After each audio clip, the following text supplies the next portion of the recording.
আজিৰ এই সভাত আমাৰ মাজত উপস্থিত থকা শ্ৰী চঞ্চলাপতি দাসা প্ৰভু অক্ষয় পাত্ৰ ফাউণ্ডেশ্যনৰ তেখেত উপাধ্যক্ষ, আমাৰ মাজত উপস্থিত থকা শিক্ষামন্ত্ৰী ৰণোজ পেগু ডাঙৰীয়া, যোৰহাট বিধানসভা সমষ্টিৰ সন্মানীয় বিধায়ক অসম বিধানসভাৰ প্ৰাক্তন অধ্যক্ষ হিতেন্দ্ৰনাথ গোস্বামী ডাঙৰীয়া, সন্মানীয় বিধায়ক ৰূপজ্যোতি কুৰ্মী ডাঙৰীয়া, ভৱেন্দ্ৰনাথ ভৰালী ডাঙৰীয়া,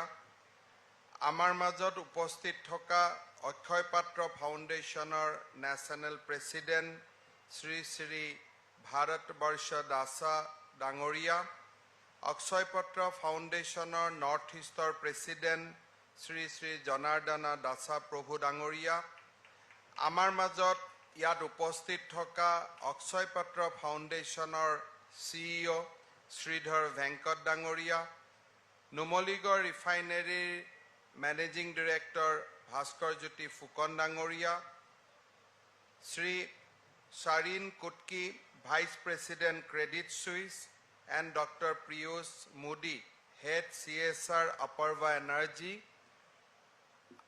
সুধী মণ্ডলী, আই মাতৃসকল আৰু যুৱক যুৱতী বন্ধু বান্ধৱীসকল, আজি আমাৰ বাবে এটা অতি আনন্দৰ দিন, প্ৰাপ্তিৰ দিন। মোৰ মনত আছে আজিৰ পৰা 18 বছৰ আগতে মই বেংগলুৰুলৈ গৈছিলোঁ আৰু বেংগলুৰুৰ যেতিয়া ইস্কন টেম্পল চাবলৈ গৈছিলোঁ, তেতিয়া আমাৰ দৰ্শনাৰ্থীসকলক কেনেকৈ অক্ষয় পাত্ৰ ফাউণ্ডেশ্যনৰ দ্বাৰা মিড ডে মিল দিয়া হৈছে, সুন্দৰভাৱে স্কুললৈ মিড ডে মিলৰ যোগান ধৰা হৈছে, সেয়া মই স্বচক্ষুৰে দেখা পাব পাৰিছিলোঁ।